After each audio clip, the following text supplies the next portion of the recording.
असार 1 गतेदेखि निषेधाज्ञालाई खुकुलो बनाउँदै जानुपर्नेमा स्थानीय सरकार र सरकारवालाहरूको जोड। स्वास्थ्य मापदण्डको पालना गर्दै अर्थतन्त्रलाई चलायमान बनाउन सुझाव। नयाँ शैक्षिक सत्रका लागि पाठ्यपुस्तक अभाव नहुने सरकारको दाबी। निषेधाज्ञाको कारण बिक्री वितरणमा समस्या रहे पनि असारको पहिलो हप्तासम्ममा विद्यार्थीको हातमा पुग्ने भनाइ। र प्रधानमन्त्री केपी शर्मा ओलीको मन्त्री परिषदले पूर्णता पायो। गृहमन्त्रीको भाग खगराज अधिकारीले पाउँदा पूर्व गृहमन्त्री रामबहादुर थापाकी पत्नी सञ्चार तथा सूचना प्रविधि मन्त्री। हामी छौं पल पल तपाईसँग, हिमाल पहाड तराईसँग, साथ छ हाम्रो बढ्ने कदमलाई। सलाम छ ती पोरखे हातहरूलाई, जिन्दगी सजाइदिन्छौँ हामी, हर सासको साथी बन्छौँ हामी। सुरक्षा अनि समृद्धि प्राण छ हाम्रो। आफू पनि बचौं, अरूलाई पनि बचाऊ। आजै नेपाल लाइफमा जीवन बिमा गरौँ। हामी हौ नेपाल लाइफ, किनकि जीवन अमूल्य छ।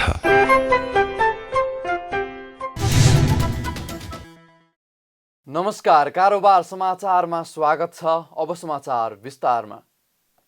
कोरोना संक्रमणको जोखिम बढेपछि काठमाडौँ उपत्यकाभित्रका 3 जिल्लामा निषेधाज्ञा लागू भएको 43 दिन पुगेको छ। निषेधाज्ञाको कारण जनजीवन ठप्प छ। यसै निषेधाज्ञाको कारण कोरोना संक्रमणको दरमा कमी आएको छ। निषेधाज्ञाको कारण घरभित्र रहेका जनताहरूमा उकुस मुकुस हुन थालेको छ। यससँगै स्वास्थ्य सावधानी साथ सेवा व्यापार जनजीवनलाई नियमित गर्नुपर्छ भन्ने आवाज पनि उठ्न थालेको छ। विभिन्न क्षेत्रको पेसा व्यवसाय गर्नेले समेत असार 1 गतेदेखि जारी निषेधाज्ञालाई खुकुलो बनाउनु पर्नेमा जोड दिएका छन्। जबसम्म हामीले खोपलाई प्राथमिकता दिएर सबैले खोप लिन पाउने व्यवस्था हुँदैन, त्यो बेलासम्म हामी सचेत हुनुपर्ने। त्यसकारण त्यो बेलासम्मको लागि उपत्यकालाई बचाउनलाई 50 लाख व्यक्ति बचाउनको लागि, चाहे यहाँ उपत्यका काठमाडौँको स्थायी बासिन्दा मात्र होइन, यहाँ काठमाडौँ उपत्यकाको अस्थायी बसोबास स्थायीभन्दा बढी छ, उहाँहरूलाई पनि बचाउन हाम्रो दायित्व हो। त्यही अनुसार चाहिँ हामीले उपत्यकाभित्र चाहिँ नि अलिकति खुकुलो बनाउँदै जाने, उपत्यकाका नाकाहरूमा चाहिँ केही समय अझ नै सिलबन्दी नै गर्ने, तर बिस्तारै चाहिँ नि अनि खोल्दै जाने गर्यो भने यो गुनासो पनि कम हुँदै जान्छ। राज्यले पनि आर्थिक गतिविधिलाई चलामान गरेको पनि देखिन्छ र अहिले जुन घरभित्र थुनिएको जस्तो महसुस गरेर पीडा महसुस गरिरहेको छ नि, त्यसलाई अलिक थोरै भए पनि मलमपट्टि गरेको जस्तो महसुस होला कि भनेर हामीले त्यतातिर छलफल चलाइरहेको छ। यो सवारी साधनमा लकडाउन कायमै राख्ने, नाकाहरू बन्द गर्ने र किराना पसलहरू दैनिक उपभोग्य वस्तुहरूलाई चाहिँ खुला गर्ने, त्यसमा पनि स्वास्थ्य मापदण्डलाई एउटा चाहिँ मान्न लगाएर गर्ने हो भने मेरो विचारमा लकडाउनलाई अब खुला गर्नुपर्छ, लुज गर्नुपर्छ। यसलाई एक हिसाबले लुज डाउन गर्नुपर्छ। यो लकडाउन मात्रै चाहिँ यसको विकल्प होइन। यो कोरोना भाइरस संक्रमण न्यूनीकरण गर्ने काम होइन, यसले चाहिँ न्यूनीकरण हुँदैन लकडाउनले मात्रै। तर लकडाउन भन्दा पनि प्रभावकारी कुरा के थियो भने खोप।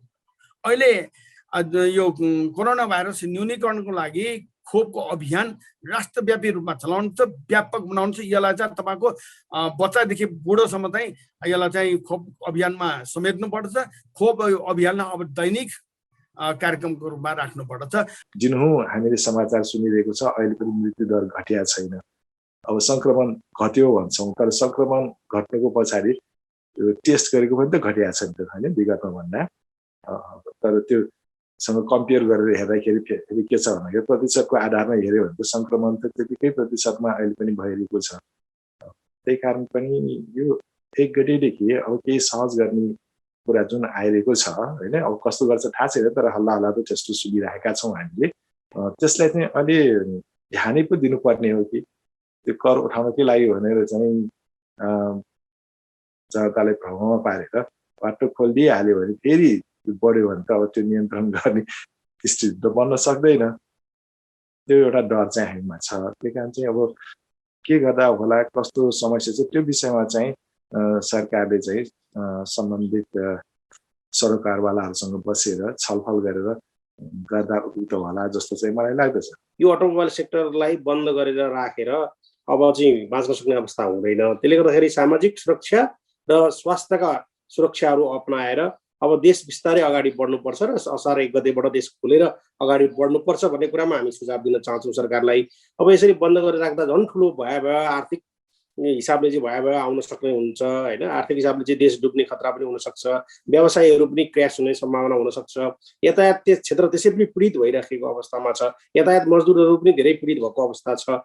धेरै हिसाबले हेर्नुहुन्छ भने ठुलो रोजगारीको क्षेत्र भएको कारणले मेकानिक्सहरू त्यतिकै अलपत्र अवस्थामा रहेको अवस्था छ। त्यसले गर्दा अब जसरी पनि देशलाई अगाडि बढाउने हो भने देश बिस्तारै खोलेर सामाजिक सुरक्षा र स्वास्थ्यका सुरक्षा अपनाएर चाहिँ देशलाई अगाडि बढाउनुपर्छ, देश खोल्नुपर्छ र अगाडि बढ्नुपर्छ भन्ने हामी सुझाव दिन चाहन्छौँ सरकारलाई। WHO को सिफारिसको आधारमा अब त्यो पालना गरेर हामीले व्यवसाय सञ्चालन गर्न दिनु पर्यो। किन हामीले सञ्चालन गरे पनि हौ र त्यो अब जब संसारले नै WHO को हेल्थ प्रोटोकल मानेर हाम्रो काम गरिरहेछ भने नेपालले पनि त्यही काम गर्न सक्छ र त्यो सुरक्षित तवरले हामी अगाडि जान सक्छौँ। त्यो दुईटा कुरा भइसकेपछि हामी अगाडि बढ्न सक्छौँ।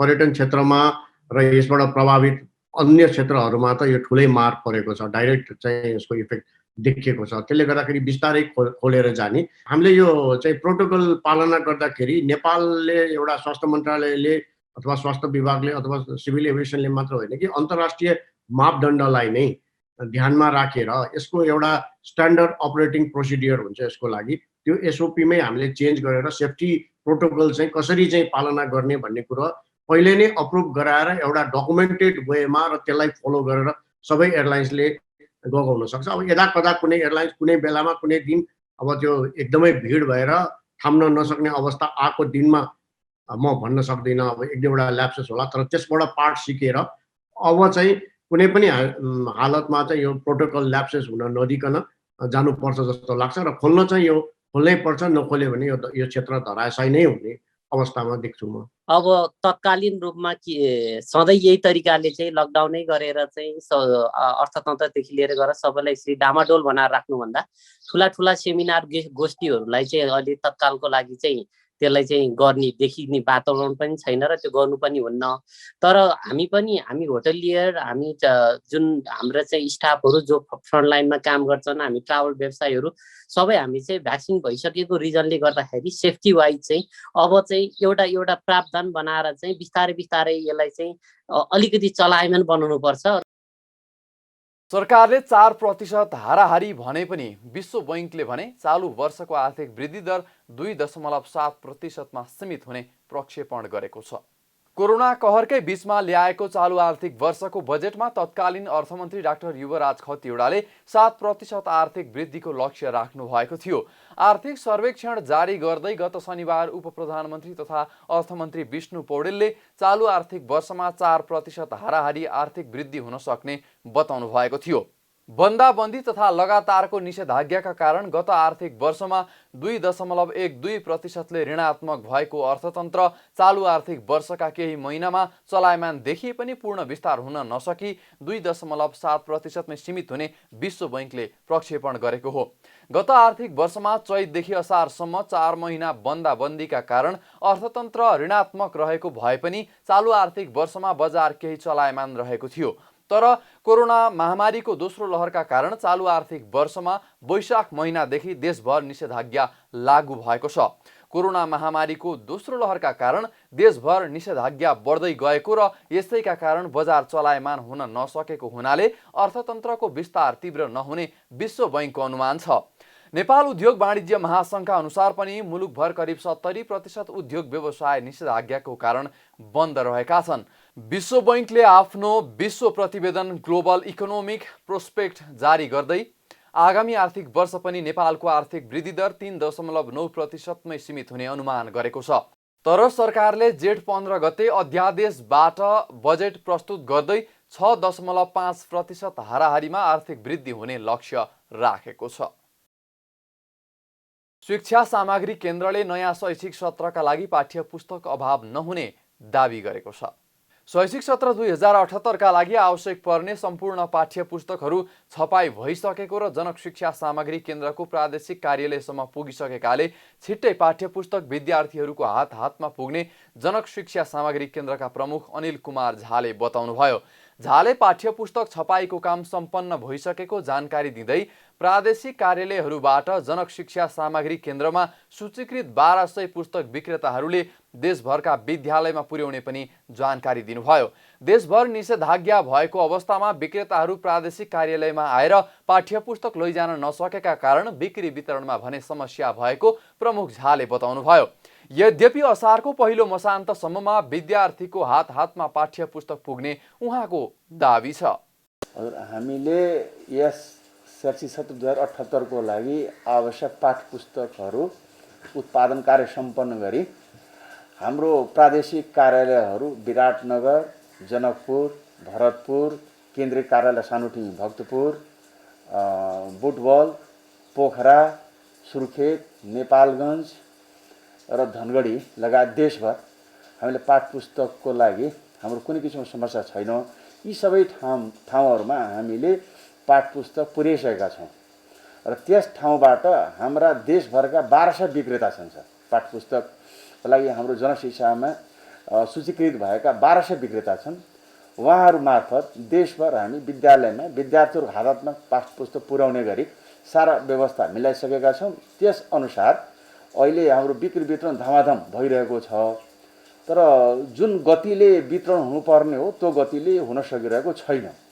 यो कोभिड-19 को कारणले जुन निषेधाज्ञाहरू देशभर जारी छ त्यसले गर्दाखेरि पुस्तक पसलहरू खुलेको छैन।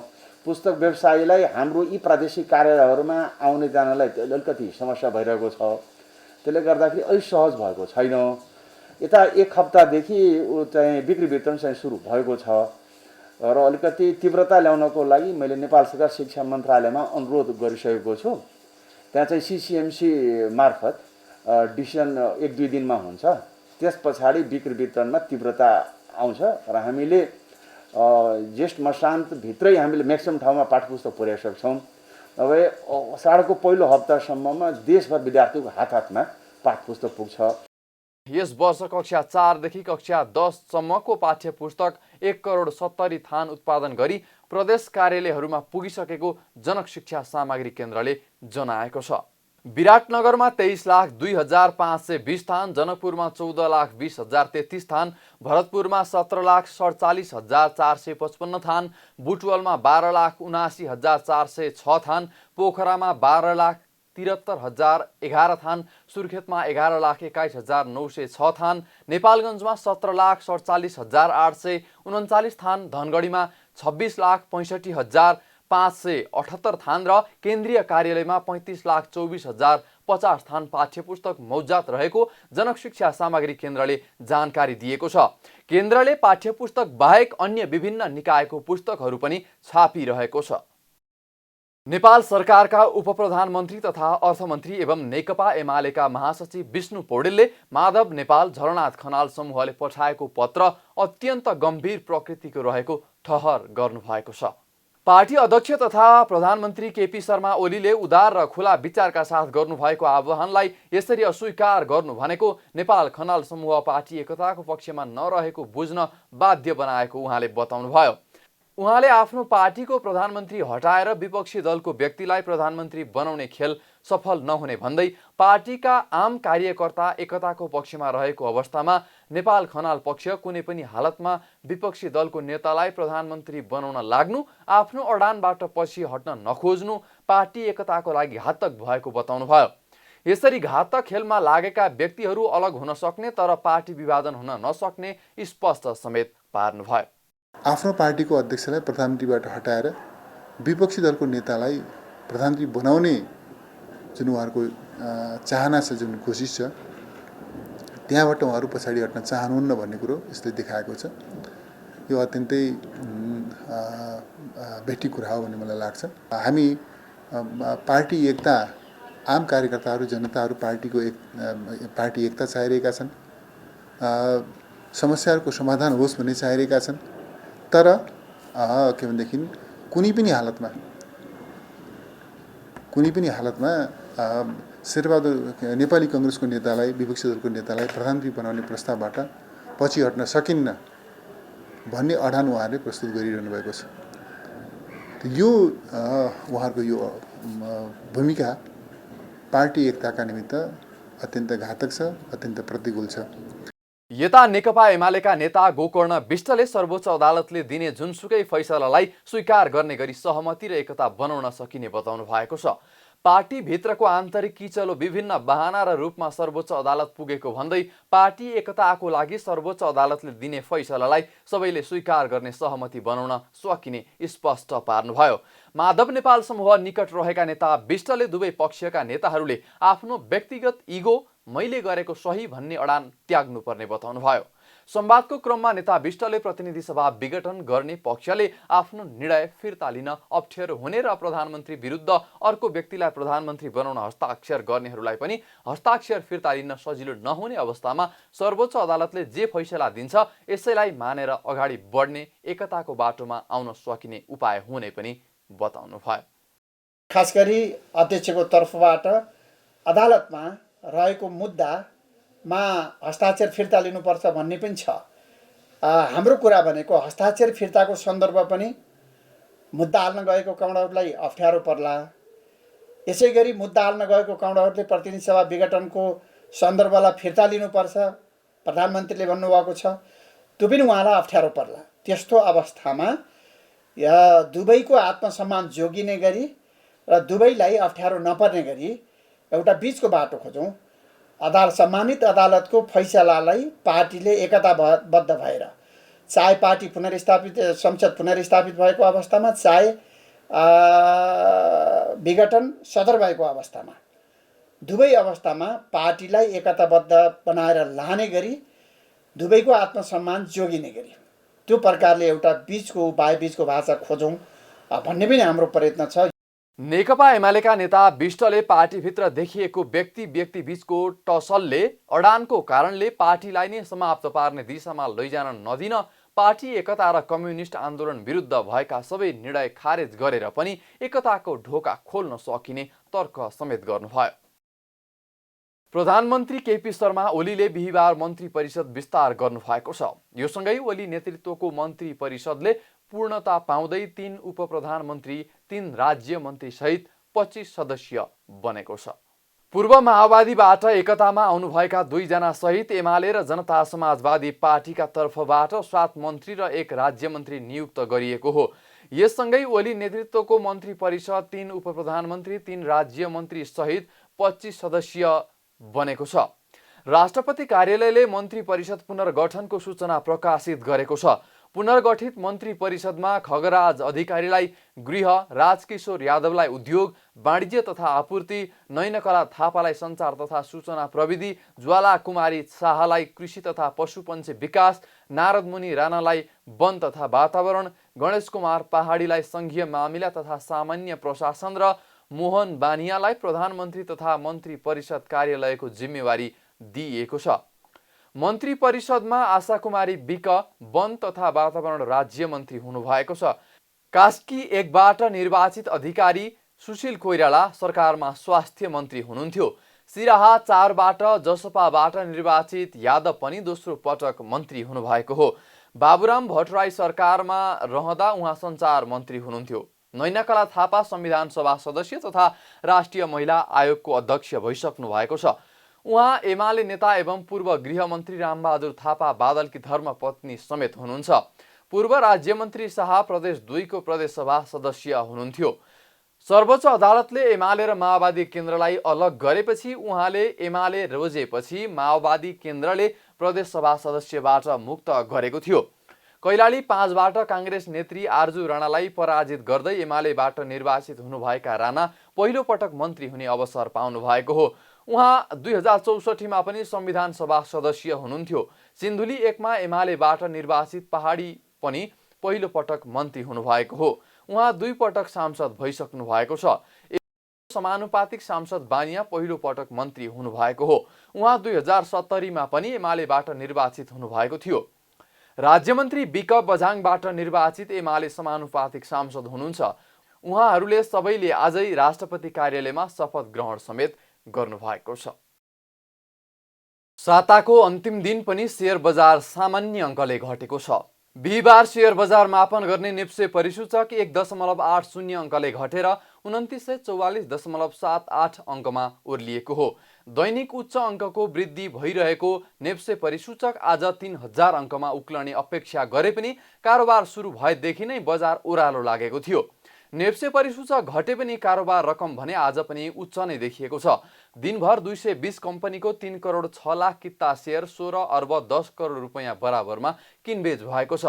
अघिल्लो दिन 3 करोड 13 लाख किता शेयर 16 अर्ब 79 करोड रुपैयाँ बराबरमा किनबेच भएको थियो। बिहिबार विकास बैंक, जलविद्युत, वित्त, लगानी, लघुवित्त र म्युचुअल फन्ड बाहेक सबै समूहको परिसूचक घटेको छ। कारोबार रकमको आधारमा hydro electricity investment and development कम्पनीको सर्वाधिक 83 करोड 92 लाख रुपैयाँ बराबरको शेयर किनबेच भएको छ। यस्तै नेपाल पुनर्बिमा कम्पनीको 45 करोड 41 लाख, लुम्बिनी विकास बैंकको 43 करोड 46 लाख र एपीआई पावरको पनि 38 करोड 85 लाख रुपैयाँ बराबरको भएको छ। Panchthar power, liberty energy, Shivashree हाइड्रोको शेयर मूल्यमा बढेर सकारात्मक सर्किट लागेको छ। कारोबार समाचारमा अब सुन चाँदी र विदेशी विनिमय दर सम्बन्धी जानकारी।